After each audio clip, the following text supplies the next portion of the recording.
Hello everyone, I am Khushi and I'm starting with the first chapter of accountancy, that is basic accounting terms. अब ये chapter वैसे तो बहुत important chapter है theory basis के लिए, क्योंकि अब एमसीक्यूज भी आते हैं, फिल इन द ब्लैंक्स भी आते हैं और बहुत सारे क्वेश्चन भी आएंगे इसमें से। लेकिन स्पेसिफिकली ये चैप्टर उनके लिए बहुत ज़्यादा इम्पोर्टेंट है जिन्होंने क्लास 9th और 10th में कॉमर्स नहीं लिया था। ठीक है, क्यों? क्योंकि इसमें बहुत सारे ऐसे टर्म्स हैं, बहुत सारी ऐसी टर्मिनोलॉजीज है जो क्लास 9th-10th में जो कॉमर्स ऑप्ट करते हैं उनको पढ़ाया जाता है, समझाया जाता है।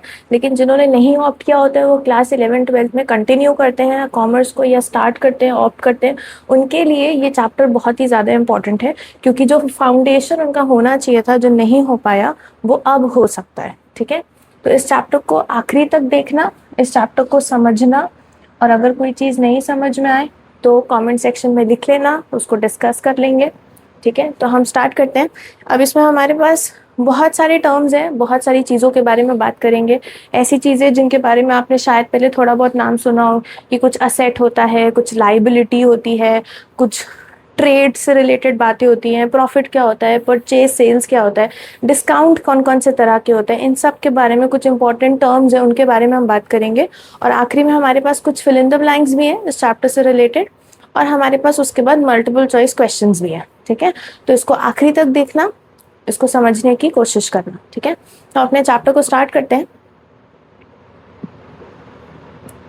सबसे पहले हम बात करेंगे बिजनेस ट्रांजैक्शन के बारे में। कुछ भी इसमें से इंपॉर्टेंट लगे तो वीडियो पॉज करके लिख लेना या स्क्रीनशॉट ले लेना, बाद में लिख लेना। इससे बहुत अच्छे नोट्स आपके प्रिपेयर हो सकते हैं और ये नोट्स आपको बाद में हेल्प करेंगे, और रिवीजन के लिए आप वीडियो तो देख ही सकते हो। चलो, बिजनेस ट्रांजैक्शंस के बारे में पहले हम बात करते हैं। बिजनेस ट्रांजैक्शन क्या होता है? Business transaction is an economic activity of the business that changes it's financial position. ठीक है, अब इसमें इकोनॉमिक एक्टिविटी और नॉन इकोनॉमिक एक्टिविटी क्या होती है, पहले हम इसके बारे में बात करते हैं। यहाँ पे लिखा हुआ इकोनॉमिक एक्टिविटी, वैसे एक नॉन इकोनॉमिक एक्टिविटी भी होती है। हम क्यों बात कर रहे हैं इकोनॉमिक एक्टिविटी के बारे में? क्योंकि ये क्लास 9th का सबसे पहला टॉपिक था। ये क्लास 9th का सबसे पहला टॉपिक था, economic activity, non economic activity. तो अगर आपने ऑप्ट नहीं किया हो तो भी आपको समझ में आ जाए, इसलिए मैं इसके बारे में बात कर रही हूँ। इकोनॉमिक एक्टिविटी का मतलब बहुत सिंपल ये होता है, कोई भी ऐसी चीज़, कोई भी ऐसा टास्क जो हम मनी अर्न करने के लिए करते हैं। अब वो मनी किसी भी फॉर्म में हो सकती है। अगर आप बिजनेस कर रहे हो तो वो प्रॉफिट के फॉर्म में होगी। अगर आप फॉर एग्जाम्पल किसी प्रोफेशन में हो, डॉक्टर हो, चार्टर्ड अकाउंटेंट हो, तो वो आपके फीस के फॉर्म में होगी। ठीक है, टीचर हो तो फीस के फॉर्म में होगी। और अगर आप फॉर एग्जाम्पल किसी जॉब में हो तो वो सैलरी के फॉर्म में होगी। फिर एक वर्ड और आता है वेजेस, इसके बारे में हम आगे बात करेंगे। ठीक है, तो इकोनॉमिक एक्टिविटी वो सारी एक्टिविटीज होती हैं जिसको हम पैसा कमाने के पर्सपेक्टिव से करते हैं। नॉन इकोनॉमिक एक्टिविटीज क्या होती हैं? नॉन इकोनॉमिक एक्टिविटीज वो एक्टिविटीज होती हैं जिसको हम किसी और पर्सपेक्टिव से करते हैं, पैसा कमाने के पर्सपेक्टिव से नहीं करते हैं। जैसे फॉर एग्जाम्पल, अगर एक मदर अपने बच्चे के लिए खाना बनाती है तो she is doing a task but she is not doing it for money. ठीक है, आप किसी मंदिर में जाके या किसी रिलीजियस प्लेस पे जाके अगर आप कुछ चैरिटेबल काम करते हो या वहाँ पे कुछ फिजिकल काम करने का कोशिश करते हो, वहाँ पे क्लीनिंग हो गया, व्हाटएवर, कुछ भी आप वहाँ पे करते हो, तो वो आप इसलिए नहीं करें कि आपको पैसे मिलेंगे, वो आपका रिलीजियस सेंटिमेंट है, इस वजह से आप करते हो। ठीक है, तो वो सारी चीज़ें नॉन इकोनॉमिक एक्टिविटी में आ जाता है।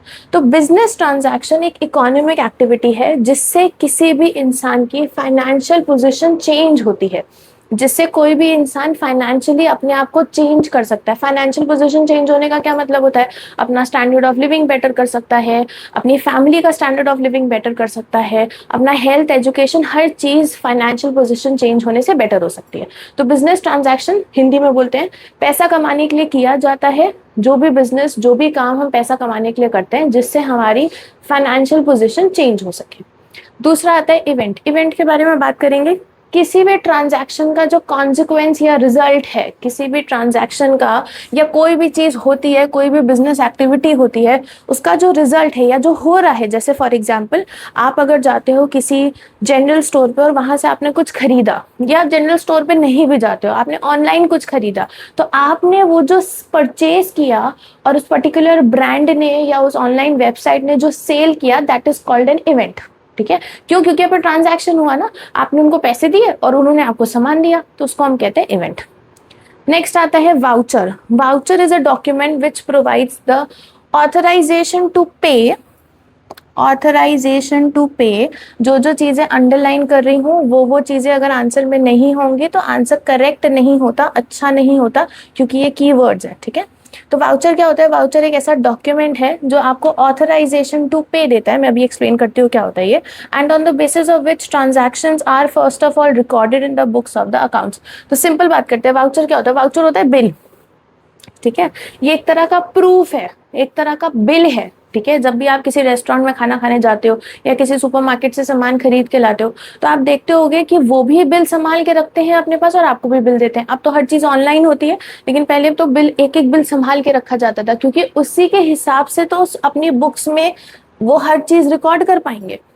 ठीक है, तो it is kind of a proof, एक ऐसा ऑथराइज. यहाँ पे ऑथराइजेशन टू पे का मतलब ये है कि आपको वो बिल देते हैं, जब आप बिल देखते हो उसी के बाद तो आप पेमेंट करते हो ना, कि इतना पैसा देना है, इतना मुझे बोला गया है देने के लिए, तो मेरे को इतना पैसा देना है. ठीक है, तो वो ऑथराइजेशन टू पे का ये मतलब है. और इसी के हिसाब से जो भी अकाउंटेंसी की जाती है, जो भी रिकॉर्डिंग की जाती है, वो इसी बिल को या वाउचर को देख के की जाती है. तो bill is not a word used in accountancy. मैं आपको समझाने के लिए बोल रही हूँ, आंसर में मत लिखाना कि वाउचर बिल होता है. ठीक है, वाउचर एक डॉक्यूमेंट है जो आपको ऑथराइजेशन टू पे बताता है, मतलब कितना पैसा देना है वो आपको रिटन फॉर्म में देता है. ठीक है, जिसके बेसिस पे जो ट्रांजैक्शन हम रिकॉर्ड करते हैं, पहला ट्रांजैक्शन इसी को देख के रिकॉर्ड किया जाता है. नेक्स्ट आएगा कैपिटल. अब बहुत सिंपल है, कैपिटल इज वेरी सिंपल. और कैपिटल इतनी बार आपके अकाउंटेंसी में ये वर्ड यूज होता है. Capital refers to the amount invested by the proprietor in a business enterprise. Capital क्या होता है? कैपिटल एक ऐसा अमाउंट है जो कि प्रोप्राइटर देता है, बिजनेस में लगाता है, इन्वेस्ट करता है. Proprietor only. कौन होता है प्रोप्राइटर? प्रोप्राइटर वो होता है जिसका बिजनेस है. Owner, founder, entrepreneur. ठीक है, बिजनेसमैन, उसको हम कहते हैं प्रोप्राइटर. ठीक है, अगर कोई बिजनेस है तो मेरा है, तो मैं क्या हो जाऊंगी? मैं उसकी प्रोप्राइटर हो जाऊंगी. ठीक है, तो कैपिटल क्या है? कैपिटल का मतलब होता है वो पैसा जो प्रोप्राइटर देता है बिजनेस में, जो प्रोप्राइटर जमा करता है बिजनेस में, अपने बिजनेस में, उसी को हम कैपिटल कहते हैं. ठीक है, फिर से एक बार, कैपिटल इंपॉर्टेंट है. कैपिटल क्या होता है? कैपिटल का मतलब होता है कि वो पैसा जो कि प्रोप्राइटर इन्वेस्ट करता है. अगर कोई और इन्वेस्ट करता है तो वो इन्वेस्टर होता है, प्रोप्राइटर नहीं होता. वो इन्वेस्टर है, उसका बिजनेस नहीं हो गया. ठीक है, जिसका खुद का अपना बिजनेस है और वो अपने बिजनेस में जो पैसे लगाता है उसको हम बोलते हैं कैपिटल. ठीक है, नेक्स्ट आते हैं असेट. अभी हम इसके बारे में बात करेंगे. कैपिटल, असेट, लाइबिलिटी, तीनों के बारे में बात कर ले, फिर हम इस फॉर्मूला के बारे में बात करते हैं. नेक्स्ट आता है हमारे पास असेट. असेट के बारे में बात करेंगे. Anything which will enable a business enterprise to get cash और a benefit in future is an asset. समझना, वेरी इंपॉर्टेंट. ये समझोगे तभी आगे कुछ अकाउंट्स हैं जिनको आपको समझना है. असेट और लाइबिलिटी समझोगे तभी क्लियर होगा. कोई भी चीज, anything that can make you get cash or some benefit, advantage, फायदा in future is an asset. ठीक है, समझो क्या क्या. मान लो मेरे पास बिजनेस में स्टॉक रखा है. ऑब्वियसली अगर मैं किसी प्रोडक्ट का बिजनेस कर रही हूँ तो उसका स्टॉक तो मेरे पास मेंटेन रहेगा. मैं किसी बिजनेस का स्टॉक जो है, अपने बिजनेस का स्टॉक जो है, वो मैंने अपने पास रखा हुआ है. इसको बेचूंगी तभी तो मुझे कैश मिलेगा. इसको बेचूंगी तभी तो मुझे कैश मिलेगा. करेक्ट है, तो वो मेरे लिए क्या हो गया? असेट हो गया. ठीक है, मेरे पास अपने फर्म में, अपने ऑफिस में बहुत सारा फर्नीचर रखा हुआ है. ठीक है, अब वो फर्नीचर पुराना हो गया, मैं उस फर्नीचर को बेचने जाती हूँ. ठीक है, ठीक है, मुझे जितने का मैंने फर्नीचर खरीदा होगा उतना पैसा नहीं मिलेगा, लेकिन ऑब्वियस है कि मुझे कुछ तो मिलेगा ना. There would be some benefit. एक तो मैंने इतना टाइम उसको यूज किया तो वो भी मेरा फायदा था. उसके बाद जब मैं उसको बेचने गई तो भी मेरा फायदा हो रहा है. मतलब कुछ ना कुछ पैसा, कुछ ना कुछ कैश मुझे मिल रहा है. तो वो भी मेरे लिए क्या हो गया? असेट हो गया. मैंने लैंड एंड बिल्डिंग बेचा, मैंने अपनी पुरानी मशीनरी बेची. कुछ भी चीज जो आपको कैश या बेनिफिट दे, फ्यूचर में दे सकता हो, उसको हम कहते हैं असेट. मैंने फर्म के नाम पे कोई व्हीकल खरीद के रखी थी, अब मैं उस व्हीकल को बेचने जा रही हूँ तो ऑब्वियस है जितने की मैंने व्हीकल खरीदी होगी, नहीं उतने की नहीं बिकेगी, लेकिन मुझे कुछ तो मिलेगा ना. आगे जाके मैं उसको बेच कर कुछ तो पैसा निकाल सकती हूँ. कबाड़ में तो बेच सकती हूँ. ठीक है, उसको स्क्रैप मार्केट में तो बेच सकती हूँ. तो वो भी मेरे लिए क्या हो जाएगा? असेट हो जाएगा. असेट के बाद नेक्स्ट आता है हमारे पास टाइप्स ऑफ असेट, अब हमारे पास अलग अलग तरह के असेट होते हैं, ठीक है। असेट को हम अलग अलग बेसिस पे बांटेंगे, उसको क्लासिफाई करेंगे। सबसे पहले आता है non current asset. Non current asset क्या होता है? नॉन करंट असेट वो असेट होते हैं जिसको हम लंबे समय तक अपने पास रखेंगे। यहाँ पे लिखा है non current assets refer to those assets which are held for continued use in the business for the purpose of producing goods and services and are not means for sale। ठीक है, यहाँ पे कीवर्ड हो जाएगा held for continued use in the business for the purpose of producing goods and services and are not meant for sale। not meant होगा यहाँ पे, not meant for sale। ठीक है, क्या होता है समझो। कोई भी ऐसी चीज जो हम लंबे समय तक रखेंगे, आज खरीदी कल बेचेंगे नहीं।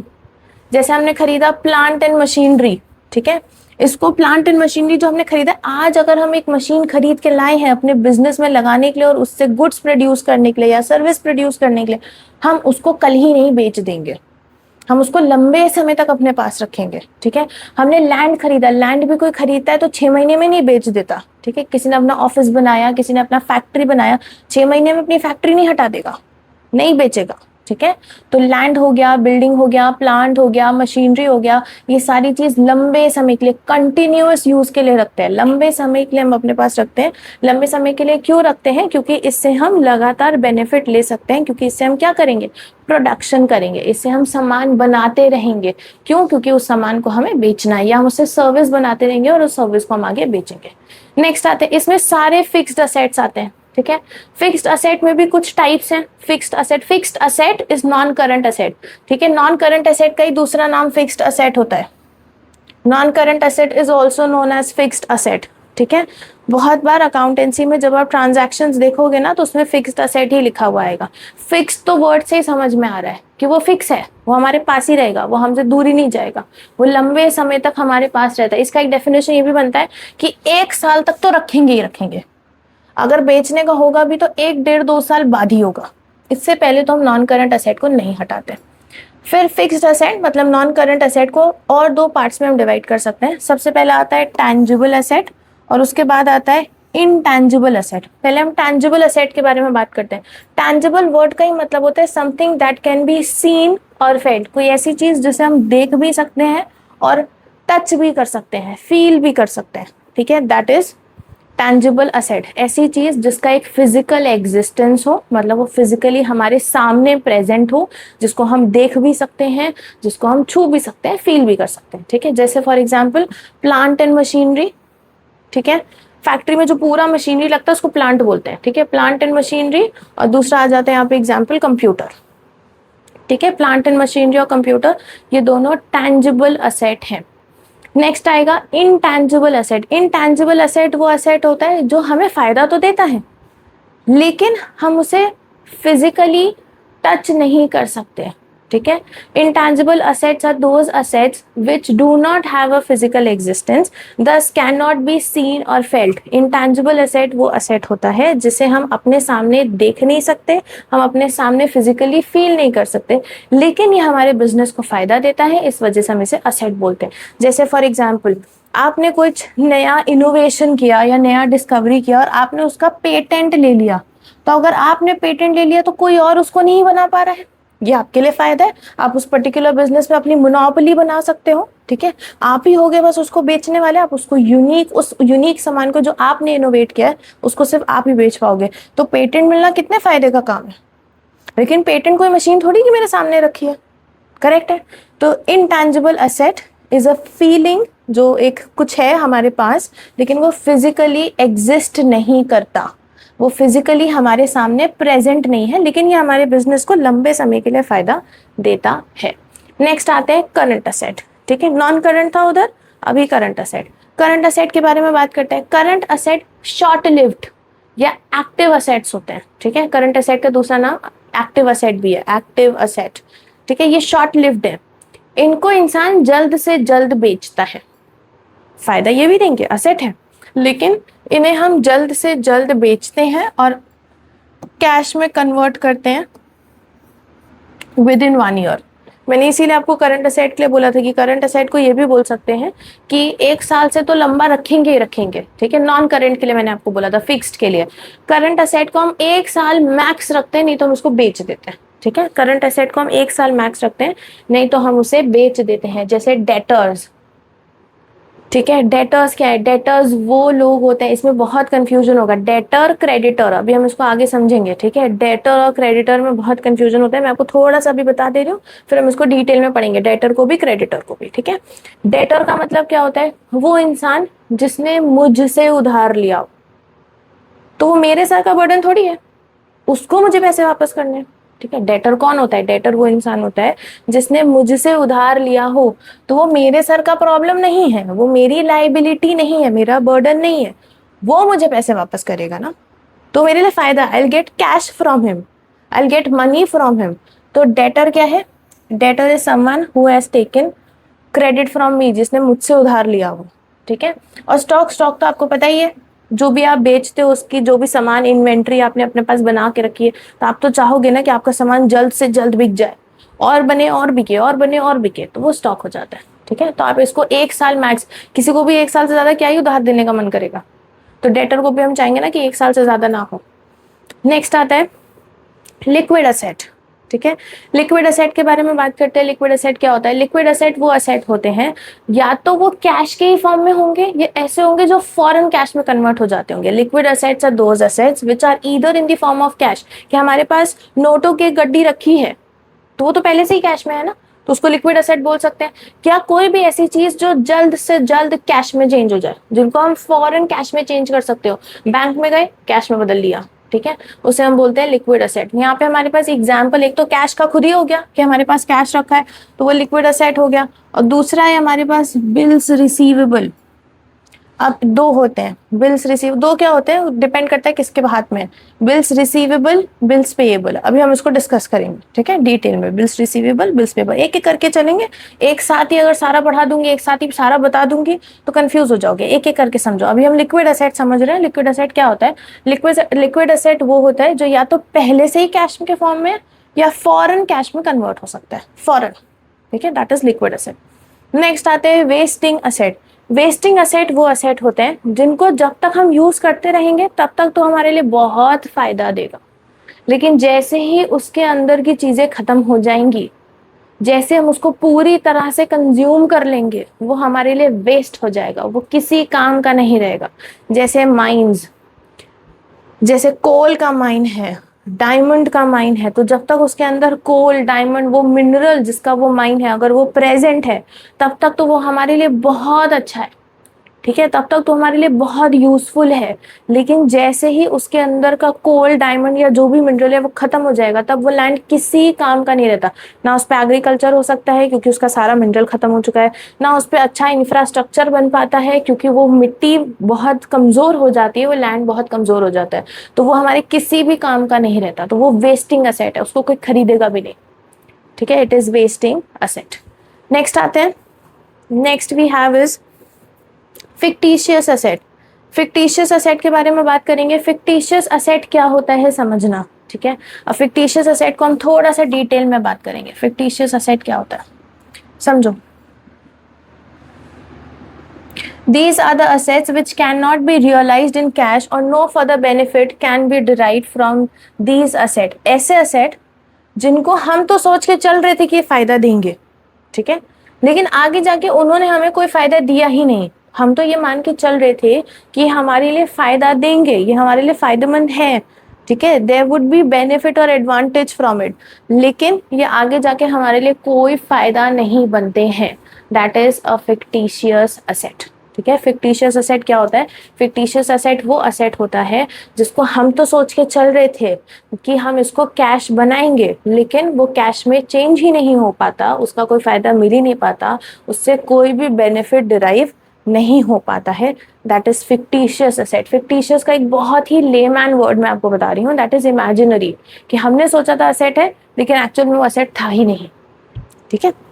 नेक्स्ट आते हैं, नेक्स्ट इज लाइबिलिटी। असेट हमारे खत्म हो गए। कैपिटल पढ़ा पहले हमने। कैपिटल क्या होता है? कैपिटल वो पैसा है जो कि प्रोप्राइटर जमा करता है, प्रोप्राइटर इन्वेस्ट करता है अपने बिजनेस में। असेट क्या होता है? असेट वो चीज होती है जो लंबे समय के लिए हमें फायदा देगी, ठीक है, जो लंबे समय तक हम उसको अपने पास रखेंगे, और नहीं भी रखेंगे लंबे समय के लिए तो वो चीज जो हमें फ्यूचर में बेनिफिट देगी, फायदा देगी या कैश देगी, दैट इज असेट। नेक्स्ट आते हैं लाइबिलिटी। अब लाइबिलिटी क्या है? बर्डन। लाइबिलिटी वर्ड का ही मतलब होता है ना बर्डन। Liabilities are dates.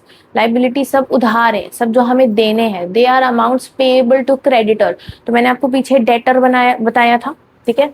जैसे फॉर एग्जाम्पल ये आप हो, ठीक है, तो डेटर कौन होगा? डेटर वो होगा जो आपसे पैसे लेके गया है। और क्रेडिटर कौन होगा? क्रेडिटर वो होगा जिसने आपको पैसे दिए हैं। तो यहाँ पे तो लाइबिलिटी है ना, यहाँ पे तो उधार वापस करना है। अगर हमने उधार लिया है किसी से तो वो क्रेडिटर है, तो क्रेडिटर तो हमारे सर का लाइबिलिटी है ना, हमको उसे वापस करना है पैसा, ठीक है। और डेटर क्या है? डेटर तो हमें कैश देगा, वो हमारे लिए नुकसान नहीं है, तो it is asset for us, ठीक है। तो लाइबिलिटी में हमारे पास क्रेडिटर आता है। अब लाइबिलिटीज अलग अलग तरह की हो सकती हैं।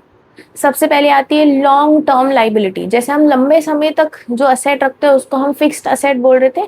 यहाँ पे जो लाइबिलिटी लंबे समय के लिए चलती है, जैसे 5-6 साल का लोन लिया है, लॉन्ग टर्म लोन है, ठीक है, वो लंबे समय तक हमें भरना पड़ेगा, 1 साल से ऊपर का है, तो क्या बन जाएगा? लॉन्ग टर्म लाइबिलिटी बन जाएगा। These refer to those liabilities which fall due for payment in a relatively long period, which fall due for payment in a relatively long period. बहुत लंबे समय तक जिसको हम रखने वाले हैं उसे हम कहते हैं लॉन्ग टर्म लाइबिलिटी, ठीक है।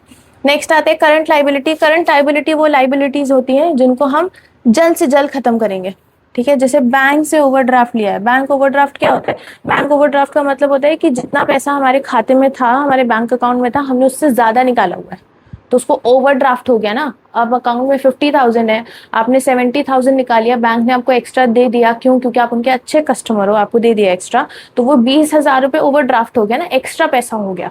तो बैंक ओवरड्राफ्ट है। इसको आपको 6-7 साल नहीं मिलते इसको करने के लिए, यू गेट मंथ 2 मंथ, इससे ऊपर नहीं मिलता। आपको जल्द से जल्द पैसा वापस करना पड़ता है, ठीक है।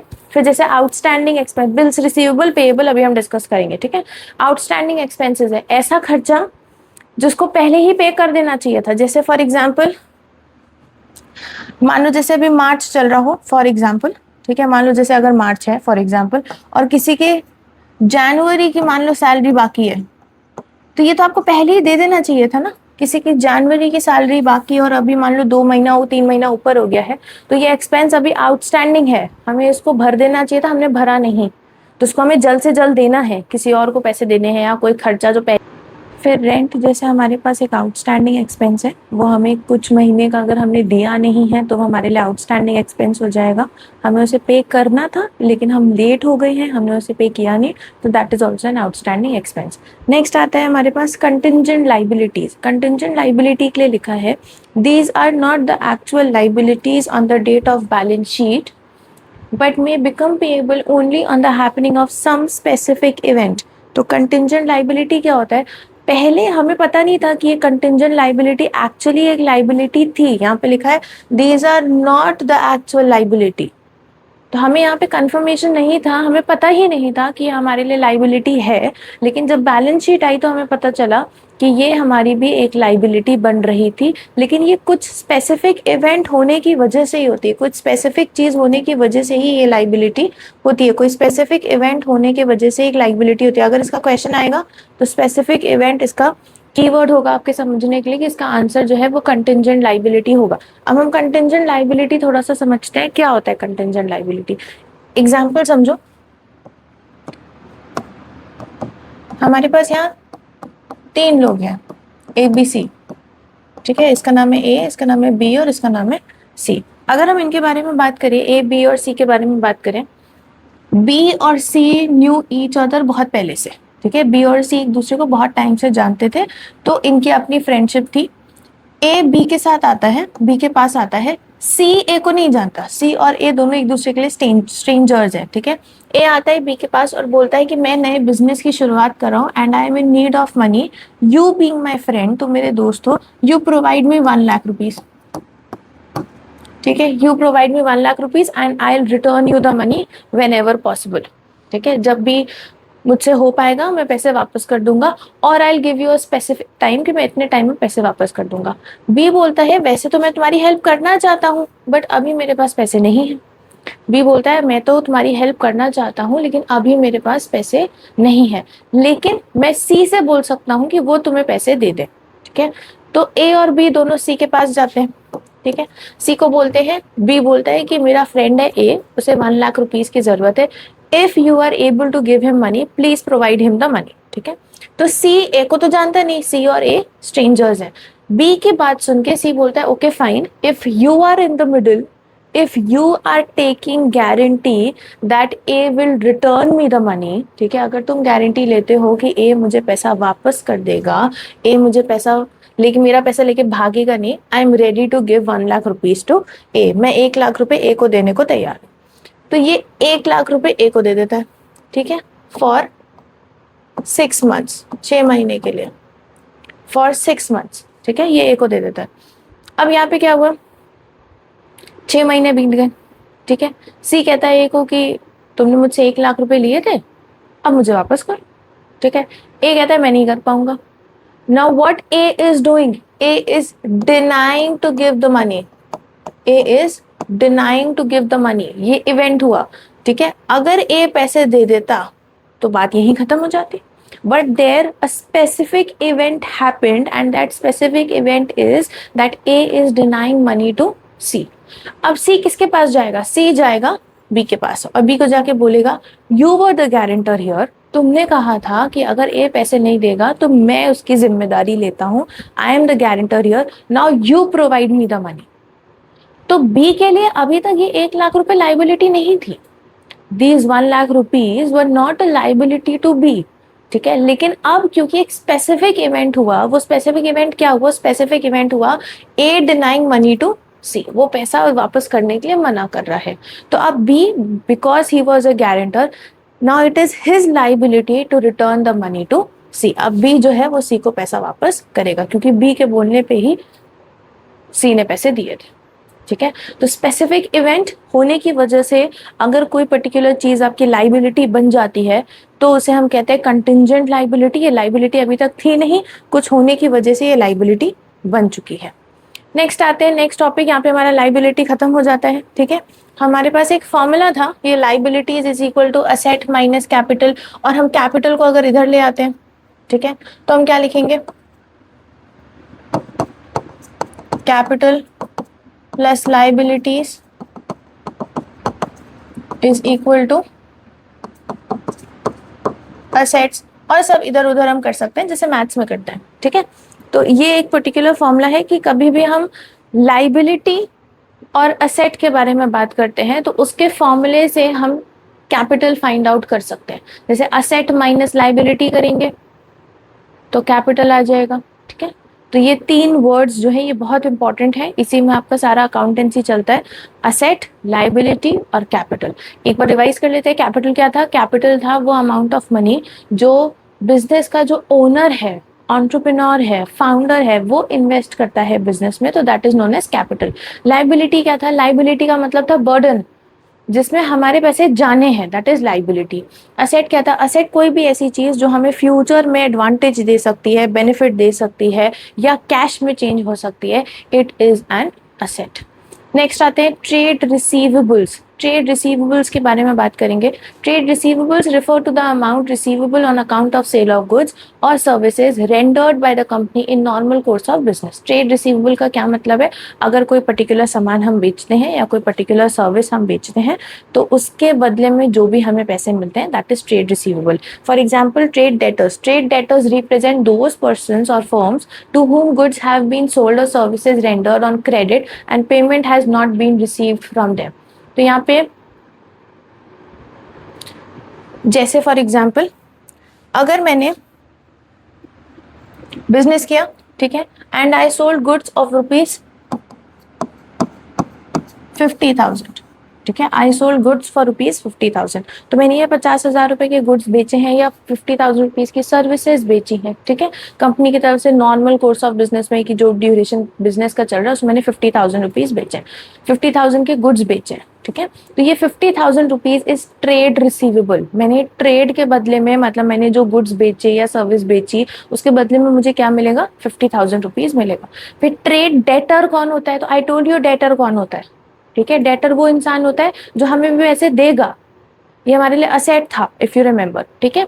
तो ट्रेड डेटर वो लोग होते हैं जो कि गुड्स हमसे खरीद के गए हैं या सर्विसेज हमने उन्हें दी हैं, लेकिन ये अभी तक ऑन क्रेडिट लेके गए हैं, उधार पे लेके गए हैं, और अभी तक इनसे पैसे मिले नहीं। The money has not been और the payment has not been received from them, they are known as trade debtors. Next आते हैं बिल्स रिसीवेबल। बिल्स रिसीवेबल क्या होता है, A bill of exchange becomes bill receivable for the person who draws it and gets it back after its acceptance from the drawee।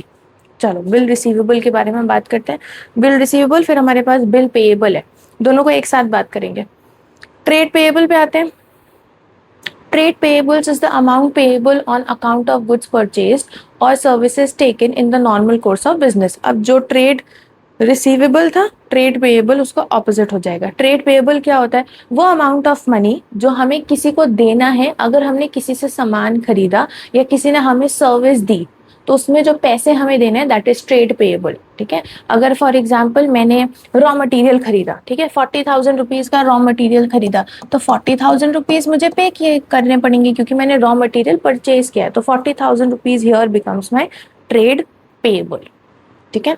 इसके बाद आते हैं trade creditors. Trade creditors उन लोगों को रिप्रेजेंट करते हैं जिन्होंने गुड्स परचेज किए या सर्विस ले ली है, उधार पे ली है, क्रेडिट पे ली है और अभी तक पेमेंट नहीं किया, वो ट्रेड क्रेडिटर है, ठीक है। ट्रेड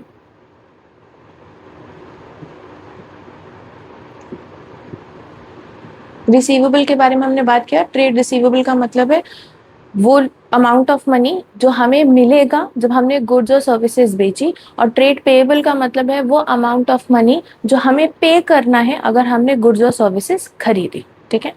अब बिल रिसीवेबल और बिल पेएबल के बारे में बात करते हैं। बिल पेएबल में लिखा है bill of exchange becomes bill payable for the person who accepts and returns it to the drawer, thus bills payable is an accounting term for bills of exchange accepted in favor of creditor। अब समझना क्या होता है, ठीक है। Bill receivable और bill payable क्या होता है।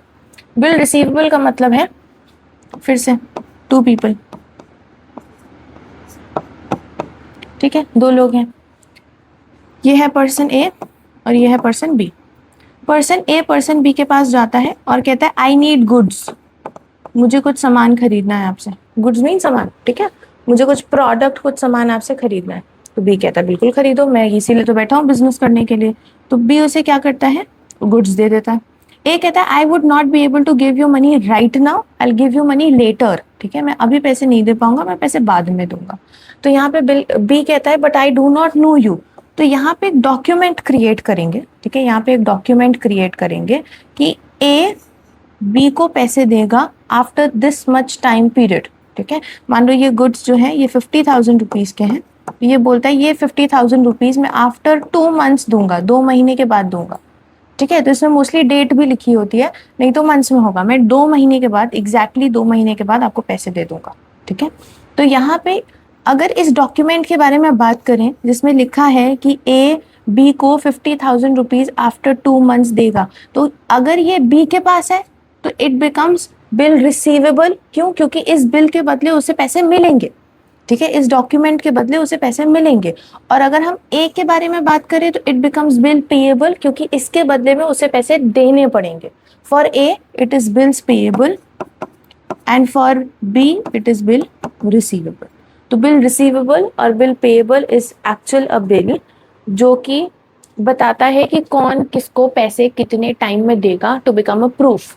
बिल रिसीवेबल और बिल पेएबल, अभी सिंपल, बस अभी इतना ही समझना है इसमें, बिल रिसीवेबल बिल पेएबल। इसके और भी एडवांटेजेस हैं कि अगर मान लो बी को पैसे की जरूरत पड़ गई अर्जेंटली, तो वो ए से जाके तो नहीं बोल सकता, क्योंकि ए ने तो रिटर्न में बोला कि मैं अभी 50,000 रुपीज नहीं दे पाऊंगा, मैं 2 महीने बाद दूंगा। तो बी इसे बैंक भी लेके जा सकता है, बोल सकता है कि मेरे पास ये प्रूफ है कि ए मुझे पैसे देगा, इसके बदले आप मुझे पैसे दे दो। वो कुछ चार्ज काट के पैसे देते हैं, आप मुझे पैसे दे दो, फिर जब 2 महीना पूरा हो जाएगा you can take money from A. तो ये भी एक कंडीशन है, बट अभी उसको नहीं समझना है, अभी हम टर्मिनोलॉजी के बारे में बात कर रहे हैं। नेक्स्ट आते हैं, next we have is purchases. Purchases सिर्फ गुड्स के लिए यूज करते हैं, ठीक है। The term purchases is used only for the purchase of goods, means acquiring raw material for the purpose of conversion into finished products and then sell. Purchase क्या होता है? परचेज का मतलब होता है वो गुड्स, अब समझना, मान लो हम अपने ऑफिस के लिए फर्नीचर खरीद के आए, तो इट इज नॉट परचेजेस, वो परचेजेस नहीं है, ठीक है। लेकिन हम सामान बेचने के लिए, जैसे हम टी शर्ट बेचने का काम करते हैं, तो हम टी शर्ट खरीद के लाएंगे, उसको बेचेंगे, हमारी अपनी मैन्युफैक्चरिंग नहीं है, we are just a wholesaler, तो हम जो भी मैन्युफैक्चरर है उससे टी शर्ट खरीद के लाए हैं, ठीक है। तो उसके लिए हम परचेजेस वर्ड यूज कर सकते हैं। परचेजेस सिर्फ उन चीजों के लिए यूज करते हैं जिनको आगे बेचेंगे, जिसका हम बिजनेस करते हैं, सिर्फ गुड्स के लिए, और किसी के लिए हम परचेजेस वर्ड यूज नहीं करते हैं। क्यों? क्योंकि उनको हम अलग अकाउंट में लिखेंगे। जैसे हम फर्नीचर लेके आए तो वो फर्नीचर में चला जाएगा, हम ऑफिस में बल्ब लेके आए हैं, फैंस लेके आए हैं, एसी लेके आए हैं, कंप्यूटर लेके आए हैं, सबका अलग अलग वो ऑफिस फिक्सचर्स में चला जाएगा, ठीक है। तो परचेजेस वर्ड सिर्फ गुड्स के लिए यूज करते हैं जिनको हमने सिर्फ इसलिए खरीदा है क्योंकि आगे हमको इसे बेचना है, we have to sell it out, इसको हम आगे बेचेंगे। नेक्स्ट आ जाता है परचेज रिटर्न। परचेज रिटर्न के बारे में बात करते हैं। When purchase goods are return to the suppliers, these are known as purchase return. It is also termed as return outward. Purchase return क्या होता है? परचेज रिटर्न का मतलब होता है जो भी सामान, जो भी रॉ मटेरियल या जो भी चीज हम आगे बेचने के लिए खरीद के लाए हैं, now we do not need it और we are not liking it, हमें अच्छा नहीं लगा, हमें बेचने लायक नहीं लगा, कुछ भी रीजन हो सकता है, and we are returning it out, तो उसको हम बोल देते हैं परचेज रिटर्न। परचेज रिटर्न को हम रिटर्न आउटवर्ड भी कहते हैं। हमारे फर्म से सामान जा रहा है ना, तो it is known as return outward. फिर नेक्स्ट आते हैं सेल्स। सेल्स का क्या मतलब होता है? जो भी सामान अब हम खरीद के लाए थे वो हमारे पास था, लेकिन अब किसी और को बेच देंगे तो ओनरशिप चेंज हो जाएगी, अब उसका सामान हो जाएगा, उसने हमें पैसे दे दिया ना, ठीक है, तो उसका सामान हो जाएगा, या हमने उसको सर्विस दे दी, ठीक है, तो इसको हम कहते हैं sales. Sales means transfer of ownership of goods और सर्विसेज टू कंज्यूमर्स और कस्टमर्स फॉर अ प्राइस। तो जब भी हम सेल करते हैं we get some amount of money, और जो भी सामान रॉ मटेरियल से हमने फिनिश्ड प्रोडक्ट बनाया था उसको हम बेच देते हैं, उस इवेंट को हम कहते हैं सेल। फिर सेल रिटर्न, अब कोई कस्टमर हमसे सामान लेके गया, now that person is returning goods to us, कह रहा है कि हमें समझ नहीं आया, हमें पसंद नहीं आया, I am returning you the goods, ठीक है, वो हमें वापस कर दे रहा है। तो यहाँ पे लिखा है some customers might return the goods sold to them, these are termed as sales return और रिटर्न इनवर्ड। इसमें बहुत कंफ्यूजन होता है रिटर्न आउटवर्ड में, रिटर्न इनवर्ड में। तो सिंपल समझो ना कि फर्म से अगर सामान बाहर की तरफ जा रहा है तो दैट इज रिटर्न आउटवर्ड, और बाहर से सामान अंदर की तरफ आ रहा है, फर्म में आ रहा है, तो दैट इज रिटर्न इनवर्ड, ठीक है। तो रिटर्न आउटवर्ड के बारे में बात करते हैं। Return outward is purchase return. कभी कभी जब ये ट्रांजैक्शंस एक साथ भी होते हैं ना तो कंफ्यूजन हो जाता है इसमें, और ये हो जाता है सेल्स रिटर्न। इसको कहीं क्लाउड बना के लिख लो तो याद रहेगा। नेक्स्ट आते हैं, next we have is goods. अभी इतना समय से हम गुड्स बात कर रहे हैं इस वीडियो में, ठीक है। गुड्स क्या होता है? Goods include all those things which are purchased for resale or which are used for producing the finished product which are also meant to be sold. Goods क्या है? कोई भी चीज जो हमने ऐसे खरीदी है आगे बेचने के लिए, ठीक है, या कोई भी रॉ मटेरियल खरीदा है कि उसको फिनिश्ड प्रोडक्ट बना के आगे बेचेंगे, दैट इज गुड्स, ठीक है। जिस भी चीज को हम बेचने वाले हैं, we are not keeping it for our self और for the firm, we are going to sell it out, ठीक है, तो उसको हम बोलते हैं goods. Goods is simple. Next आते हैं stock. The term stock includes the value of those goods which are purchase for reselling and which are lying unsold at the end of accounting period. तो stock क्या होता है? Stock का मतलब होता है जो भी सामान अभी हमने परचेज तो कर लिया लेकिन अभी बिका नहीं, इट इज देयर, ठीक है, इट इज अनसोल्ड। तो ऐसा होता नहीं कि आपने कोई भी सामान खरीदा तो एक बार में सब नहीं बिक सकता, ठीक है। There would be some products lying in the godown और इन द ऑफिस और इन द शॉप, जो भी सामान अभी बिका नहीं, अभी बचा हुआ है, that is termed as stock तो बिकेगा भी आगे, लेकिन अब जैसे हम एक अकाउंटिंग पीरियड खत्म कर रहे हैं, बैलेंस शीट बना रहे हैं, तो इतना सामान अभी बेचने के लिए बचा हुआ है तो हमारे लिए स्टॉक हो जाता है। अब इसमें दो तरह के स्टॉक होते हैं, एक होता है ओपनिंग स्टॉक और एक होता है क्लोजिंग स्टॉक। जितने स्टॉक से हम अपने अकाउंटिंग ईयर की शुरुआत कर रहे हैं दैट इज ओपनिंग स्टॉक। जैसे 1 अप्रैल को मोस्टली मोस्ट कंट्रीज में 1 अप्रैल को, इंडिया में भी 1 अप्रैल को हम अपना अकाउंटिंग ईयर स्टार्ट करते हैं। तो 1 अप्रैल को गोडाउन में 2 लाख रुपीज का सामान पड़ा है, अभी ये बिक सकता है। ये बना कब था? पिछले साल, मतलब जो अकाउंटिंग पीरियड खत्म हुआ तब बना था, लेकिन अब इसको हम बेचेंगे आगे। ठीक है, तो ये हमारा ओपनिंग स्टॉक हो जाएगा। फिर जब पूरा साल खत्म होगा, जितना सामान अब हमारे पास बचा है इस साल का जो नहीं बिक पाया दैट इज क्लोजिंग स्टॉक। तो हमारे पास दो तरह के स्टॉक होते हैं, ओपनिंग स्टॉक जिससे हम अपने खाते की शुरुआत कर रहे हैं, और क्लोजिंग स्टॉक जिससे हम अपने खाते को बंद कर रहे हैं, इस साल के खाते को बंद कर रहे हैं, इस अकाउंटिंग पीरियड के खाते को बंद कर रहे हैं, that is closing stock. Next आता है इन्वेंट्री। अब ये पर्टिकुलर वर्ड सिर्फ फैक्ट्रीज के लिए यूज करते हैं। इन्वेंट्री, स्टॉक और इन्वेंट्री में खास कोई फर्क नहीं है। इन्वेंट्री वर्ड सिर्फ और सिर्फ फैक्ट्रीज के लिए यूज होता है, जहां पे कंप्लीट मैन्युफैक्चरिंग होती है, वहां पे इस वर्ड का हम इस्तेमाल करते हैं। तो 4 तरह की इन्वेंट्री होती है, inventory of raw material, inventory of work in progress, inventory of finished goods, फिर आता है inventory of stock in trade. एक एक करके हम बात करेंगे चारों के बारे में। इन्वेंट्री ऑफ रॉ मटेरियल, जिससे अभी कुछ सामान बनाना स्टार्ट भी नहीं किया, सिर्फ रॉ मटेरियल है। ठीक है, next is inventory of work in progress, आधा अधूरा सामान बनाया, अभी इनकम्प्लीट सामान है, उसका इन्वेंट्री मतलब स्टॉक रखा हुआ है, that is inventory of work in progress. फिर इन्वेंट्री ऑफ फिनिश्ड गुड्स, सामान हमने बना लिया है, ठीक है, बट अभी बिका नहीं। फिर inventory of stock in trade, फिर ये सामान बिकने चला गया है लेकिन अभी इसके पैसे आए नहीं। तो फिनिश्ड गुड और स्टॉक इन ट्रेड में कुछ ज्यादा फर्क होता नहीं, लेकिन ये 4 तरह की इन्वेंट्री है आपके सिलेबस में, इसलिए मैंने लिख दी, कुछ उसमें खास फर्क है नहीं सब में। नेक्स्ट आता है प्रॉफिट। प्रॉफिट का क्या मतलब होता है? It is excess of total revenues over total expenses of a business enterprise for an accounting period. What is profit? जितना हमने रेवेन्यू मतलब जितना टोटल पैसा हमने कमाया, उसमें से सारे खर्चे काट दो, रॉ मटेरियल का खर्चा, मेकिंग का खर्चा, डायरेक्ट खर्चे, इनडायरेक्ट खर्चे, सारे के सारे खर्चे अगर काट दो, तो सारे खर्चे काटने के बाद जो पैसा बचेगा हमारे पास, जो पैसा फर्म के पास बचेगा, उसे हम बोलते हैं प्रॉफिट। तो प्रॉफिट क्या होता है? जो भी टोटल रेवेन्यू हमने कमाया उसमें से सारे एक्सपेंसेस हटा दो, टोटल एक्सपेंसेस हटा दो, तो जितना पैसा हमारे पास बचेगा that is considered profit.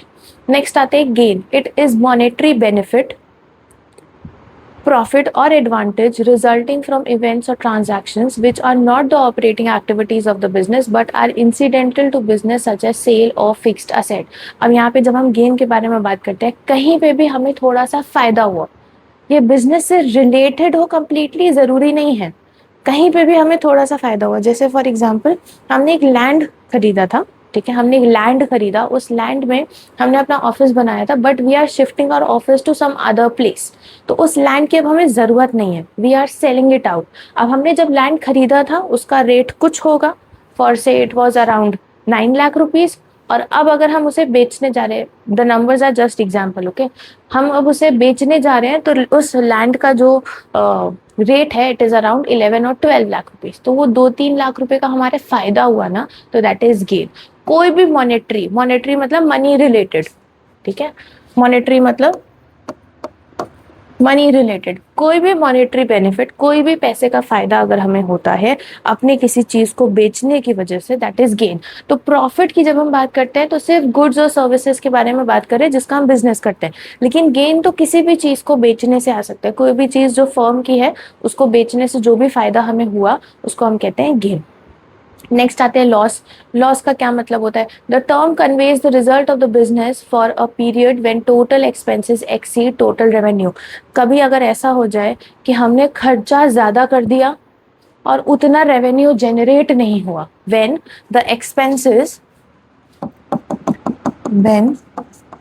Expenses are more than revenue, When the expenses are more than revenues, जब हमारा खर्चा हमारे रेवेन्यू से ज्यादा हो गया हो, तो वहां उस कंडीशन को हम कहते हैं लॉस। नेक्स्ट आते हैं एक्सपेंसेस। एक्सपेंसेस सिंपल है, सामान बनाने में बेचने में जो भी खर्चे लगते हैं वो सब एक्सपेंसेस है। जैसे सामान बेचना है तो उसका एडवर्टीजमेंट किया तो एडवर्टीजमेंट एक्सपेंसेस हैं। कुछ सेल पर्सन को रखा तो वो सेल के एक्सपेंसेस हैं। फिर ऑफिस में लोग बैठे हैं, मैनेजमेंट संभाल रहे हैं, उनकी सैलरीज एक्सपेंसेस हैं। ऑफिस का बिजली का बिल एक्सपेंसेस हैं। तो इसमें बहुत सारे एक्सपेंसेस के एग्जाम्पल हो सकते हैं। सारे खर्चे जो गुड्स और सर्विसेज को बनाने में और बेचने में लगते हैं वो सारे खर्चे एक्सपेंसेस में आ जाते हैं। Next is expenditure. Any disbursement of cash or transfer of property or incurring a liability for the purpose of acquiring asset, goods or service is called expenditure. Expenditure का मतलब भी सेम ही है, expense और expenditure में ज़्यादा फर्क नहीं है। मैं हिंदी में पूरा सेंटेंस बोलती हूँ तो आपको क्लियर होगा। जब भी हमारे पास से कैश खर्च होता है या प्रॉपर्टी जाती है, ठीक है, या कोई नई लाइबिलिटी बनती है, मतलब अभी हम उधार पे करके आए ना तो हमारे लिए लाइबिलिटी हो जाएगा। किसी भी असेट को खरीदने के लिए, गुड्स को खरीदने के लिए, सर्विस को खरीदने के लिए, तो उसको कहते हैं एक्सपेंडिचर। सिंपल। तो एक्सपेंस ही वही है, बट एक्सपेंस एक वाइडर टर्म है। एक्सपेंडिचर का मतलब उस पर्टिकुलर इवेंट को करने के लिए, उस पर्टिकुलर फिक्स्ड असेट को खरीदने के लिए जो भी हमें खर्चा करना पड़ा है उस time, that is expenditure. Next we have is revenue. Revenue आप समझ ही गए होंगे, जो भी इनकम हम कमाते हैं दैट इज रेवेन्यू। जो भी पैसा हम कमाते हैं अपने बिजनेस करने से, जो भी पैसा हमारे पास आता है that is revenue. Next word is income. अब इनकम का मतलब क्या होता है? इनकम प्रॉफिट से कुछ ज़्यादा अलग नहीं है, ठीक है। जब भी रेवेन्यू एक्सपेंसेस से ज़्यादा हो जाते हैं तो उसको हम कहते हैं इनकम। जो भी रेवेन्यू माइनस एक्सपेंस आएगा, जितना भी टोटल रेवेन्यू कमाया उसमें से अगर हम एक्सपेंस हटा देते हैं तो इट बिकम्स इनकम। तो प्रॉफिट और income is not different, same he same चीज है। Next is drawing, very important समझना। जो भी ओनर है बिजनेस का, अगर वो पर्सनल यूज के लिए या अपने प्राइवेट पेमेंट के लिए, इसका फर्म से कोई मतलब नहीं है, अगर वो पर्सनल यूज के लिए या प्राइवेट पेमेंट के लिए अगर पैसा निकालता है बिजनेस से फंड्स निकालता है तो उसे हम कहते हैं ड्रॉइंग। अब एग्जाम्पल समझना, ठीक है। एक हमारे पास इंसान है जिसका नाम है मिस्टर के, ठीक है। ये एक ग्रोसरी स्टोर चलाते हैं, ठीक है। तो जब ये दिन के टाइम अपने ऑफिस में या अपनी शॉप पे बैठे हैं तो इनके पास अब कैश, जो बिजनेस करने के लिए जो कैश इनके पास अभी रखा हुआ है, इट इज फॉर से 50,000 रुपीज, ठीक है, इनके पास रखा हुआ है। अब इनका बेटा आता है इनके पास जिसका नाम है छोटू के, ठीक है। और वो आके कहता है कि उसे अपने किसी चीज़ का फीस चाहिए, उसके गिटार क्लास का फीस है, कोचिंग क्लास का फीस है, उसको किसी चीज़ का फीस चाहिए and it is around 20,000 rupees for example, ठीक है। वो कहता है कि मुझे 20,000 रुपीज़ की अभी ही ज़रूरत है, मुझे अभी ही चाहिए, ठीक है। तो मिस्टर के क्या करेंगे? इसी 50,000 रुपीज़ को 20,000 दे देंगे छोटू के को, ठीक है। अब यहाँ पे क्या हुआ? बिजनेस के पैसे से हमने पैसा निकाला। अभी हमने इसमें प्रॉफिट कैलकुलेशन नहीं किया है कि इसमें रेवेन्यू कितना आया, हो सकता है मिस्टर के लॉस में ही चल रहा है, ये उधार का पैसा, वी डू नॉट नो। तो जब भी ओनर, एंटरप्रेन्योर या प्रोप्राइटर अपने पर्सनल वैल्यूज के लिए, अपने पर्सनल यूज के लिए, अपने प्राइवेट पेमेंट्स के लिए पैसा निकालता है बिजनेस से, अब जरूरी नहीं हमेशा वो पैसा हो, it could B goods also, ठीक है। जिस चीज का बिजनेस करे आपने उसी में से थोड़ा सामान अपने घर के लिए निकाल लिया, तो इसको हम कहते हैं ड्रॉइंग्स। तो यहाँ पे ओनर को वो पैसे वापस करने पड़ते हैं, the owner has to return those money और goods that he has taken out of the business. तो इसी को हम कहते हैं ड्रॉइंग। अब ये सिर्फ उनके लिए है जो ओनर है। अगर किसी बाहरी ने लिया और पैसा नहीं दिया तो वो इंसान हमारा डेटर बन जाएगा। ड्रॉइंग वर्ड सिर्फ और सिर्फ ओनर के लिए यूज करते हैं। ओनर, एंटरप्रेन्योर, प्रोप्राइटर के लिए हम ड्रॉइंग वर्ड यूज करते हैं, इस चीज का ध्यान रखना। और किसी के लिए हम ड्रॉइंग वर्ड का इस्तेमाल नहीं करते, ठीक है। नेक्स्ट आते हैं proprietor. Proprietor is the person who owns the business and who invests capital in the business and bears all the risk related to the business. तो proprietor कौन होता है? Proprietor वो इंसान होता है जो कि business को own करता है, owner को कहते हैं proprietor simple, जो capital भी invest करेगा. capital कौन invest करता है? owner ही capital invest करता है. proprietor वो होता है जो business own करता है, उसमें capital भी invest करेगा और सारे risk business से related उठाएगा, उसे हम कहते हैं proprietor. तो proprietor कौन है? Who owns the business, owns the business, who invest capital in the business, जो business में capital invest करेगा और सारे के सारे रिस्क उठाएगा, उस इंसान को कहते हैं proprietor. उस इंसान को कहते हैं proprietor. Next is discount. Discounts is either an allowance offered by the seller of goods out of the selling price of goods or a random deduction for making prompt payment. तो discount क्या होता है? discount का मतलब होता है कि अगर हम मान लो अपना सामान जल्द से जल्द बेचना चाहते हैं, ठीक है, कोई खरीद नहीं रहा, तो हम क्या करेंगे? उस पर डिस्काउंट डाल देंगे. तो डिस्काउंट क्या है? डिस्काउंट एक ऐसा अलाउंस है जो कि गुड्स का सेलर डालता है. जैसे आप देखते हो कि ऑफ सीजन सेल आता है. क्यों आता है ऑफ सीजन सेल? डिस्काउंट क्यों आता है कपड़ों के ऊपर या किसी भी चीज़ को ऑफ सीजन है तो उस पर डिस्काउंट आ जाता है. क्यों आता है डिस्काउंट? डिस्काउंट इसीलिए आता है क्योंकि वो सामान बिक नहीं रहा था, तो हम चाह रहे थे कि वो बिक जाए और हमें उसका पेमेंट जल्दी मिल जाए कि हम आगे अपना स्टॉक बना सके. तो वहाँ पे हम क्या करेंगे? थोड़ा सा अमाउंट जो है कम कर देंगे, डिस्काउंट में डाल देंगे. तो ये हमारा डिस्काउंट में, उस अलाउंस को डिस्काउंट में आ जाएगा. अब डिस्काउंट अलग अलग तरह के होते हैं. सबसे पहला आता है हमारे पास ट्रेड डिस्काउंट. ठीक है, ट्रेड डिस्काउंट के बारे में बात करते हैं. When discount is allowed by a seller to its customer at a fixed percentage on the list of catalogue price of goods, it is called trade discount. जब हम ट्रेड डिस्काउंट के बारे में बात करते हैं तो जो भी हमारा एमआरपी है, कैटलॉग प्राइस, ठीक है, इस पे अगर हम कोई भी डिस्काउंट देते हैं, इस पे कुछ भी रिबेट देते हैं, कुछ भी डिस्काउंट देते हैं, तो it is known as trade discount. अच्छा, ट्रेड डिस्काउंट में there is no condition. Trade discount में देयर इज नो कंडीशन मतलब अगर कोई इंसान उधार पे भी सामान लेके जा रहा है, क्रेडिट पे भी लेके जा रहा है, तो भी उसको ट्रेड डिस्काउंट मिलेगा. ठीक है, कोई इंसान ईएमआई पे सामान लेके जा रहा है, कोई इंसान अगर उधार पे सामान लेके जा रहा है, क्रेडिट पे लेके जा रहा है, तो भी उसे डिस्काउंट मिलेगा. तो दैट इज ट्रेड डिस्काउंट, उसे हम कहते हैं ट्रेड डिस्काउंट.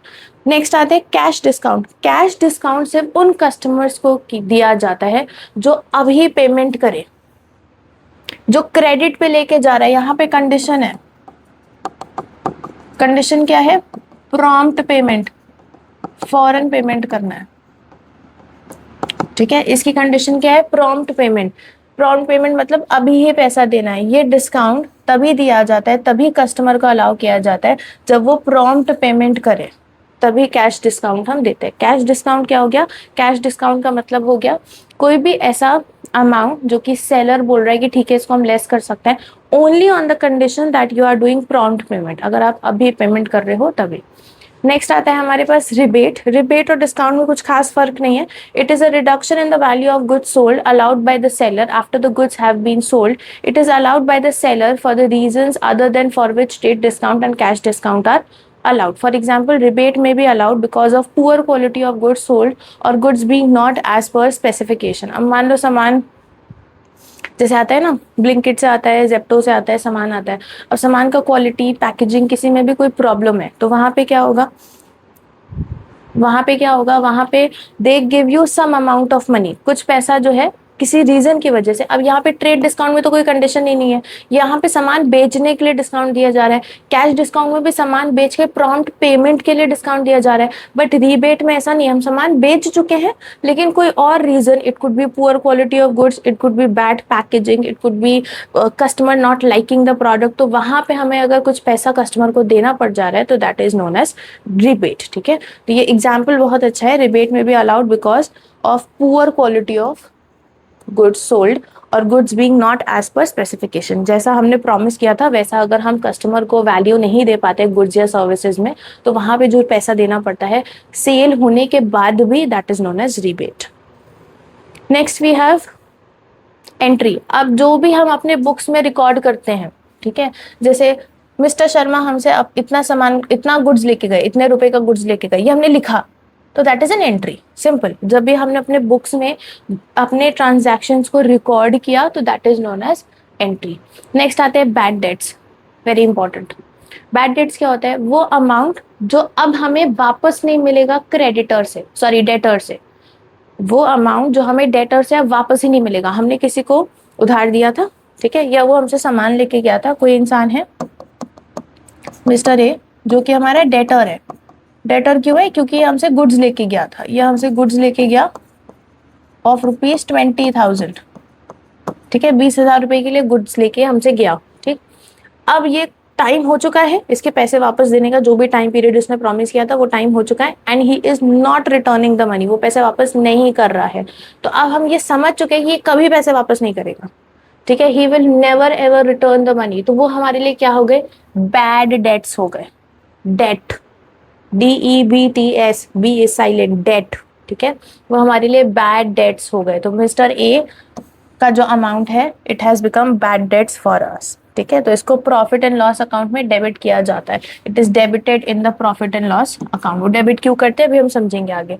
नेक्स्ट आता है इंसॉल्वेंट। कोई भी ऐसा इंसान इंसॉल्वेंट हो जाना, इंसॉल्वेंट मतलब वो कोई भी डेट वापस नहीं कर सकता, वो एक ऐसी पोजीशन में आ चुका है जब वो कोई भी पैसा, कोई भी उधार अब वापस नहीं कर सकता, किसी को भी नहीं कर सकता है, तो उस इंसान को कहते हैं हम इंसॉल्वेंट, ठीक है। तो इनका हर किसी को इनके बारे में इन्फॉर्म कर दिया जाता है that this particular person has become insolvent, you do not provide any money to him. कोई भी चीज क्रेडिट में कोई भी ना दे, कोई भी कंपनी, कोई फाइनेंस कंपनी, कोई इंसान इनको उधार में कुछ ना दे, क्योंकि इंसॉल्वेंट हो चुके हैं। He is in a position जहाँ पे ये कोई भी पर्टिकुलर पैसा किसी का वापस नहीं कर पाएंगे। नेक्स्ट आते हैं सॉल्वेंट। एक ऐसा इंसान जो पैसा दे सकता है अभी भी, वो सॉल्वेंट है। जो नहीं दे सकता, अब कभी नहीं मिलेगा उससे पैसा, वो इंसॉल्वेंट है। नेक्स्ट आते हैं stores. The term stores is used to denote materials held by an enterprise for the purpose of consumption in the business and not for resale.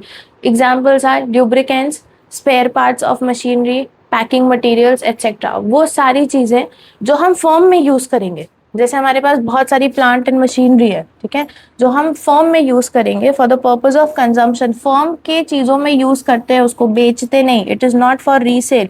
हमने इसको खरीदा क्यों था? हमने इसको खरीदा इस वजह से था क्योंकि फॉर्म में इन सारी चीजों की जरूरत थी। जैसे फॉर एग्जाम्पल हमने मशीनरी के स्पेयर पार्ट्स खरीद के रख लिए कि अगर मशीनरी में कोई प्रॉब्लम आई, अगर मान लो मशीनरी यहाँ नहीं बनती जहाँ पे भी हमारा बिजनेस चल रहा है, ठीक है, हमें बाहर से लानी पड़ती, तो हम उसके स्पेयर पार्ट्स भी खरीद के ले आए कि अगर कुछ प्रॉब्लम हुआ तो हमारा बिजनेस रुके नहीं। तो इसको हम बेचेंगे थोड़ी, we are not going to resell it, हम इसको बेचने नहीं वाले हैं, ठीक है। तो क्योंकि हम इसको बेचने नहीं वाले हैं तो इनको हम बोलते हैं स्टोर। पैकिंग मटेरियल लेके आए हैं कि हम अपने सामान को सेफली रखना चाहते हैं, तो ये सारी चीजें हमारे लिए स्टोर्स बन जाती हैं। नेक्स्ट आता है हमारे पास एंटिटी। एंटिटी के बारे में बात करते हैं।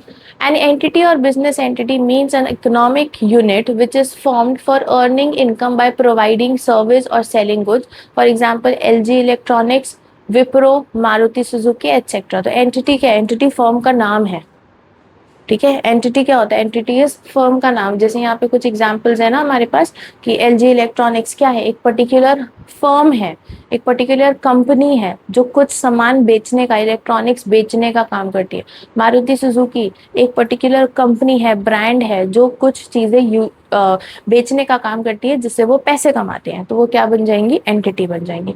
टर्नओवर, टर्नओवर का मतलब होता है साल भर में या जो भी पर्टिकुलर पीरियड पे आप बैलेंस शीट बनाते हो, जितने जितने टाइम में जो भी अकाउंटिंग पीरियड है उसमें जितना भी टोटल पैसा आपने कमाया, टोटल, अब इसमें खर्चे नहीं काटे, जो भी टोटल पैसा आपने कमाया। Turnover means total sales made in a particular period. Next is life stock. Life stock is if the company or the brand or the firm needs animals, ठीक है, ऐसे कोई काम जिसमें एनिमल्स की जरूरत है, कैटल की जरूरत है, हॉर्सेस की जरूरत है, तो एनिमल्स क्योंकि लिविंग है इसलिए उनको लाइफ स्टॉक बोला जाता है। अगर सामान खरीद के रखा है बेचने के लिए तो वो गुड्स है, अगर एनिमल्स रखे हैं उनसे काम कराने के लिए, उनको बेचने के लिए या उनके किसी प्रोडक्ट को बेचने के लिए, तो that is life stock. Next आता है इन्वेस्टमेंट।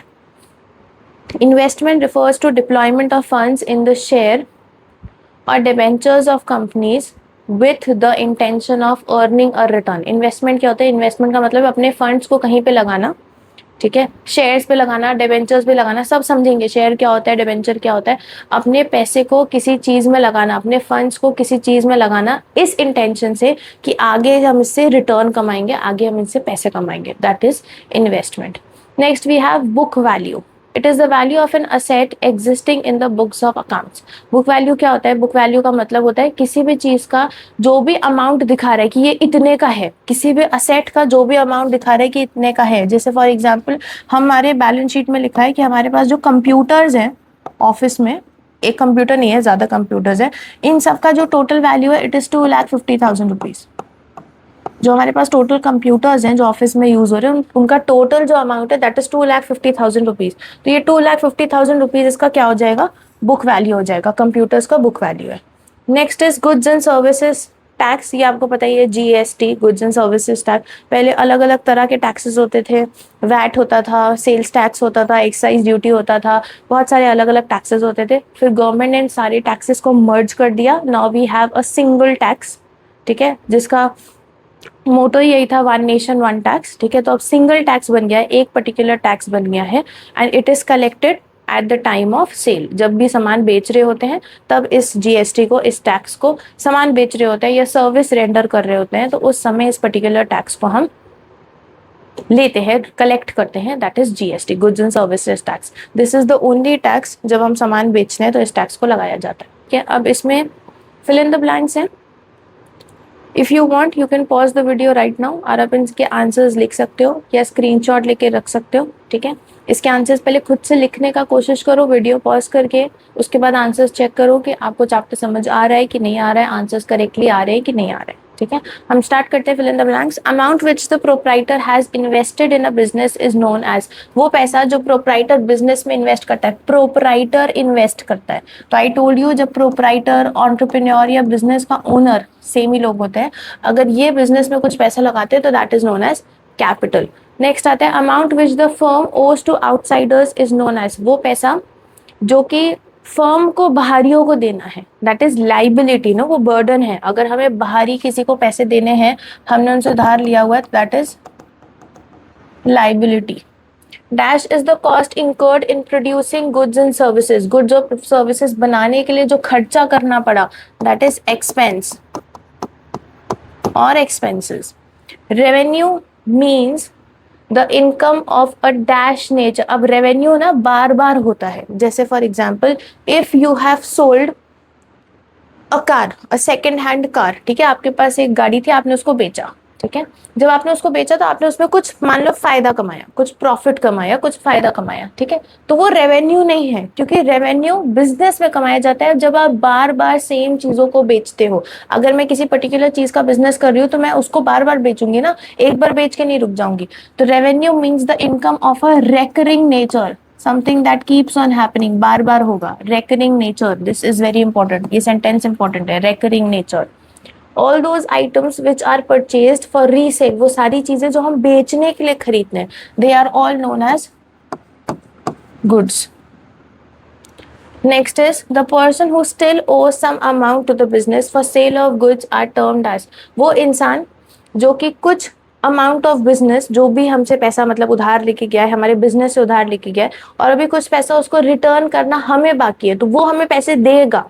तो आई टोल्ड यू, जो इंसान हमें पैसे देता है, जो हमसे उधार करके लिया गया है और वो इंसान हमें पैसे देगा, तो उसको हम कहते हैं debtor. Next is the person to whom money is owing by the firm for purchase of goods are termed as। वो इंसान जिससे हमने उधार लिया, हमने कोई सामान खरीदा तो उसको अभी तक पैसे नहीं दिए, ठीक है, तो उसको हम क्या बोलते हैं? उसको हम कहते हैं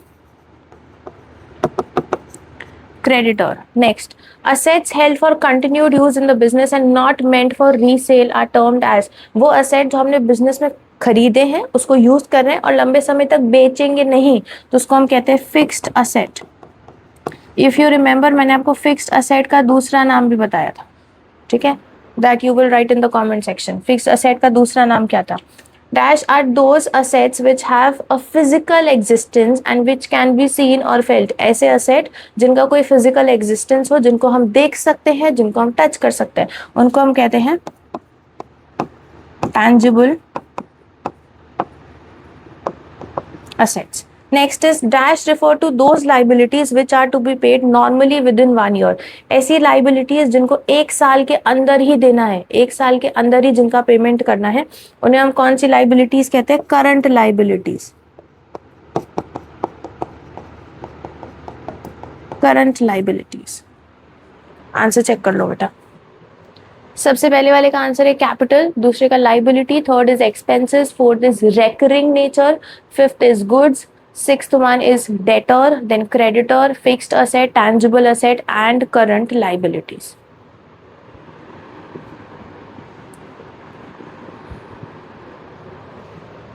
नेक्स्ट वी हैव एमसीक्यू। ठीक है, हमारे पास बहुत सारे एमसीक्यू हैं। At every page you can pause the video and write the answers yourself and then we can continue. In a business, purchases refers to the purchase of an article to be used in office, purchase of goods for resale, purchase of an asset to be used in factory, all of the above. तो it is purchase of goods for resale. Purchases word सिर्फ उन goods के लिए use करते हैं जिसको हम आगे बेचने वाले हैं। ठीक है, amount received or receivable against the sale of goods is revenue receipt, capital receipt, sometimes revenue receipt and sometimes capital receipt, capital reserve। वो पैसा जो हमें सामान बेचने से आता है, तो वो पैसा जो सामान बेचने से हम कमाते, it is revenue, so it would be revenue receipt. Next we have is the term fixed assets includes. Fixed asset में क्या क्या चीजें आएंगी? फिक्स्ड असेट में closing stock, bills receivable, debtors और फर्नीचर। सी क्लोजिंग स्टॉक, हम अपना stock चाहेंगे ना जल्द से जल्द बिक जाए, तो हम इसे लंबे समय तक अपने पास नहीं रखेंगे, तो this is not for long term. ठीक है, तो क्लोजिंग स्टॉक नहीं होगा। बिल्स रिसीवेबल भी कुछ समय का ही होता है, बहुत लंबा नहीं होता है, it is not for more than 1 year. ठीक है, तो बिल्स रिसीवेबल भी नहीं होगा। फिर नेक्स्ट डेटर से भी हम चाहेंगे जल्द से जल्द पैसे मिल जाए, तो वो भी फिक्स्ड असेट नहीं होगा। फर्नीचर हम लंबे समय तक यूज करेंगे, तो it is fixed asset. Furniture is fixed asset. Next we have the term current assets include debtors, motor vehicle, machinery and building. Motor vehicle, machinery, building is kept for very long time. We can use and take benefit for it for a very long time. Debtor से हम चाहेंगे कि जल्द से जल्द पैसे मिल जाए, तो debtor is a current asset. Debtor is a current asset. Next is current assets do not include stock, short-term investment, prepaid expenses, unearned income. Stock is an asset, I have told you. ठीक है, और ये current asset में, क्योंकि हम चाहते हैं stock जल्द से जल्द खाली हो जाए। शॉर्ट टर्म इन्वेस्टमेंट, छोटे समय की इन्वेस्टमेंट है तो उसके पैसे भी जल्दी आ जाएंगे, तो ये भी करंट असेट है। प्रीपेड एक्सपेंसेस, कोई चीज का खर्चा अब करना था, पहले ही करके बैठे हैं, तो हम टेंशन फ्री हैं, तो ये भी हमारा करंट असेट में आएगा। अनअर्न्ड इनकम, जो पैसा हमने अभी कमाया ही नहीं, तो वो असेट तो बन ही नहीं सकता। Unearned income is not current asset. Next is tangible asset, वो असेट जिसको हम देख सकते हैं। Goodwill is reputation of the firm, we can not see it. ठीक है, patents is, I told you, patent हमारे पास एक ऐसा लीगल डॉक्यूमेंट है जो हमें हमारी जो डिस्कवरी है, ये जो हमारा इन्वेंशन है, जो भी चीज़ हमने बनाई है, उसको मोनोपोली क्रिएट करने में हेल्प करता है। प्रीपेड एक्सपेंस भी टैंजिबल नहीं है, हम उसको फिजिकल एग्जिस्टेंस में देख नहीं सकते हैं। तो stock is something which will have a physical existence, so it is tangible asset. Next we have intangible asset. Intangible asset में क्या क्या आएगा? इंटैंजिबल असेट में कैश हम देख सकते हैं, it has a physical existence. Stock का फिजिकल एग्जिस्टेंस है, लैंड का फिजिकल एग्जिस्टेंस है, बट गुडविल का फिजिकल एग्जिस्टेंस नहीं है, तो it is goodwill. Next wasting asset. Wasting asset, I told you, वो असेट होता है जो कि एक समय के बाद कुछ भी रिटर्न नहीं देगा, नथिंग एट ऑल। तो मशीनरी बेच सकते हैं, चाहे वो इतनी खराब हो जाए कि स्क्रैप में ही क्यों ना बेचना पड़े। कंप्यूटर भी बहुत खराब हो जाएगा तो स्क्रैप में जा पाएगा। ऑयल वेल्स खाली हो जाते हैं तो उसमें कुछ भी नहीं होता, तो oil wells is wasting asset. Next we have fixed liabilities include bank overdraft, long term loans, short term loans, creditors. Fixed liability जो लंबे समय तक रहेगा, तो इसके तो नाम से ही पता चल रहा है, long term loans. Next current liabilities include bills payable, creditors, outstanding expenses, all of the above. Current liability, current liability वो है जिसका पैसा जल्द से जल्द देना है। बिल्स पेएबल का पैसा भी जल्द देना है, क्रेडिटर का पैसा भी जल्द देना है, आउटस्टैंडिंग एक्सपेंस भी जल्द देने हैं। ठीक है, तो ये हो जाएगा all of the above. Next is which of the following is capital expenditure. इसमें से कौन सा एक्सपेंडिचर कैपिटल नेचर का है? ठीक है, wages, wages paid for building construction, repair expenses for building, advertisement expenses. तो कैपिटल एक्सपेंडिचर इसमें जो होगा that would be pages, wages paid for building construction, building construction क्योंकि एक बार कंस्ट्रक्ट हो जाएगी तो लंबे समय तक हमारे पास रहेगी, तो ये कैपिटल का एक्सपेंडिचर है, ये कैपिटल जनरेट करने का एक्सपेंडिचर है, तो it is known as capital expenditure. Which of the following is revenue expenditure? Repair expenses, building construction expenses, expenses on purchase of machinery and purchase of investment. It would be repair expenses. ठीक है, ये हमारे पास revenue expenditure है, ये capital expenditure में नहीं आएगा, revenue expenditure में आएगा. Next is a person who owes money to the firm is called, वो इंसान जो कि फर्म से पैसा उधार लेके गया, तो that I told you it is debtor. A person to whom money is owed by the firm is called creditor. जिससे फर्म ने पैसा लिया उसको हम कहते हैं creditor. Next is goods mean commodity to be bought and sold, commodity to be bought but not to be sold, commodity to be used as an asset, all of the above. तो goods क्या होता है? goods वो commodity होती है जिसको खरीदा है इसलिए कि बेचना है, तो commodity to be bought and sold. Trade discount is which is allowed at the time of receiving the payment, which is allowed at the time of sale of goods, which is allowed both at the time of receiving payment and sale of goods, allowed in all of the above. ठीक है, तो पैसा मिल रहा हो तो भी trade discount होगा, पैसा अभी नहीं मिल रहा हो, सिर्फ सेल हो रहा है, क्रेडिट पे जा रहा है तो भी मिलेगा. Which is allowed both at the time of receiving payment and sale of goods, दोनों के टाइम, या allowed in all of the above. तो ट्रेड डिस्काउंट सब में ही दिया जाता है, ट्रेड डिस्काउंट हर कंडीशन पे दिया जाता है, तो it should be allowed in all of the above. Last is 17 and 18. The person, firm or institution who does not pay the price in cash for the goods purchased or the services received is called. एक ऐसा इंसान, firm या institution जो कि cash में नहीं पैसे देता, जो भी उसने सामान खरीदे उसने पैसे नहीं दिए, या जो भी सर्विसेज उसने ली हमसे उसके पैसे उसने नहीं दिए, तो जो उधार करके जा रहा है और पैसे नहीं देके जा रहा है उसको क्या बोलेंगे? डेटर बोलेंगे. Trade discount allowed is shown separately in the books of accounts, is not shown in the books of accounts, can be shown either separately or deducted from the purchase cost, all of the above. तो trade discount is not shown in the books of account. Trade discount को हम books of accounts में नहीं दिखाते, ठीक है, this is important, ये वाला इंपॉर्टेंट है. Trade discount allowed is not shown in the books of account. Cash discount is shown, cash discount is shown in the books of accounts, but trade discount is not shown in the books of accounts. Cash discount क्या होता है? Cash discount का मतलब होता है वो discount जो कि प्रॉम्प्ट पेमेंट के लिए था, आई टोल्ड यू, ठीक है. तो कैश डिस्काउंट को हम बुक्स ऑफ अकाउंट्स में दिखाते हैं अलग से, बट ट्रेड डिस्काउंट को हम नहीं दिखाते हैं. ट्रेड डिस्काउंट किसी भी कंडीशन में दे सकते हैं, ठीक है, चाहे वो पेमेंट मिल रहा हो नहीं मिल रहा हो, सिर्फ गुड्स बिक रहे हैं तो ट्रेड डिस्काउंट दिया जाएगा. If we have allowed the discount तो वो दिया जाएगा, तो दैट इज ट्रेड डिस्काउंट. यहाँ पे हमारा चैप्टर एंड हो जाता है, ठीक है.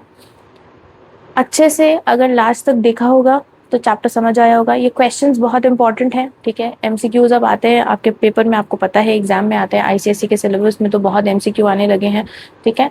तो आप इसको अच्छे से एक बार देखेंगे, इसके क्वेश्चंस प्रैक्टिस करने का कोशिश करेंगे, ठीक है. You will try to practice the questions. इसके बाद हम नेक्स्ट चैप्टर में पढ़ेंगे अकाउंटेंसी के. नेक्स्ट चैप्टर की वीडियो जल्दी आ जाएगी, आप इसको पहले अच्छे से कंप्लीट करेंगे. एक बार चैप्टर गो थ्रू करना हो बुक से तो कर लेना, वैसे ज़रूरत नहीं पड़ेगी, अगर वीडियो देख लिया है तो चैप्टर अच्छे से समझ आ जाएगा, इसी से सारा रिवीजन हो जाएगा क्योंकि बुक से कुछ भी नहीं छूटा, ठीक है. I have tried to cover everything that was there in the book, okay. तो यहाँ पे हम वीडियो एंड करते हैं. Thank you so much, bye bye.